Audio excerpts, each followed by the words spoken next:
Ni siku ya pili ya zoezi la upigaji wa kura visiwani Zanzibar linaendelea, ambapo wananchi kutoka maeneo mbalimbali wamejitokeza katika vituo vya kupigia kura kwa ajili ya kuwachagua viongozi ambao wataweza kuwatumikia ndani ya miaka 5 ijayo. Tumepita katika vichochoro mbalimbali vya mji wa Zanzibar kwa ajili ya kujionea namna shughuli mbalimbali zinavyoendelea na kuzungumza na wananchi. Wametueleza namna ambavyo hali walivyoiona kwenye vituo vya kupigia kura pamoja na hali ya usalama inavyoendelea visiwani.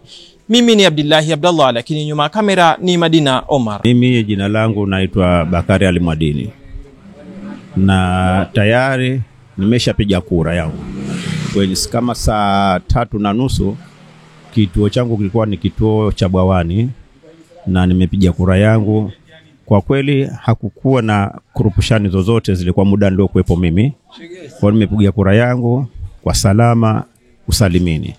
Lakini kuhusu watu kwamba wanaendelea na shughuli zao, kawaida sisi chaguzi zote visiwani, ukifika wakati wa uchaguzi kila mtu roho inakuwa juu, kwa sababu kwa matukio ambayo kwamba yashatokea katika chaguzi zilizopita huko nyuma. Kwa hiyo ina maana mtu anachukua tahadhari. Kwa hiyo watu wengi leo hawakuenda katika shughuli zao za kawaida kwa kuhofia historia zilizopita nyuma. Kwa hiyo ndio maana ukakuta kwamba mji wote utakuta ndio maduka ya kufunguliwa, ni wachache sana waliofungua maduka kutokana na kwamba wanahofia machafuko yale yaliyokutokezea nyuma. Lakini kwa mpaka muda huu bado halijatokezea chafuko lolote kwa mambo ya usalama. Kwa kweli kwa hali ya amani, hali mpaka sasa hivi ni shwari, kwa sababu jana usiku niko nje saa 4:30, hali ilikuwa shwari.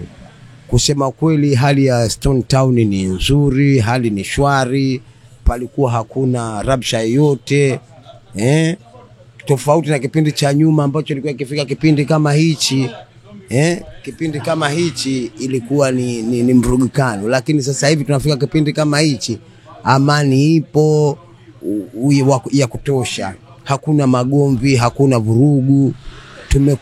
Tumeamka asubuhi, tumekwenda katika vituo. Mimi nimepiga kura hapo mida ya saa 6. Nimekwenda kituo changu namba 4 ya ile slasi. Nimepiga kura yangu vizuri, nimepokewa na wasaidizi, wamenipa mwongozo. Kituo ni hali shwari. Hata nje ya mji huko nilikotoka Fuoni, hali ni nzuri, watu wanafanya kazi, wanaendelea na shughuli zao, harakati. Labda mengine tena sijui, mtu labda atafute mwenyewe, lakini kwa kweli unaona hali halisi. Tuko vizuri, tumetoka kupiga kura, tumetulia. Kupiga kura ni haki yako ya kikatiba, wajibu wako kuchagua viongozi. Kwa hiyo watu waliojiandikisha katika daftari la kupiga kura, wale wa Jamhuri ya Muungano na wale wa Zeki, watu jitokeze, hali ni shwari, hakuna vitisho, hakuna nini. Wakatumia haki yao kupiga kura.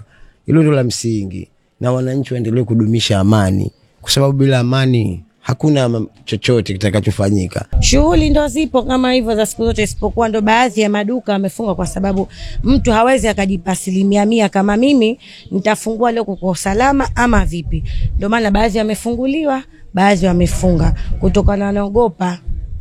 Lakini ndo tunavoomba kuwe hivi tuishie salama, watu wapige kura kwa salama, walomchagua, yani kila moja aliofanya maamuzi yake kumchagua kiongozi wake, matokeo tuaridhie kwa kiongozi atakayotolewa, kwa sababu kila moja akamchagua kiongozi kwa maslahi yake. Mimi nahimiza sana, kwa sababu haki ya kidemokrasia ni kuchagua. Na ukibakia nyumbani manake ni kama umeidhulumu nafsi yako mwenyewe, kwa sababu wakati umeandikisha halafu hakuna sababu yote ya msingi ukabakia nyumbani usipige kura, ni kwamba umejidhulumu nafsi yako. Halafu usilaumu wakati unaposikia matokeo kachaguliwa mtu ambao wewe ulikuwa humtaki, wakati wewe hukuitumia haki yako ya kidemokrasia.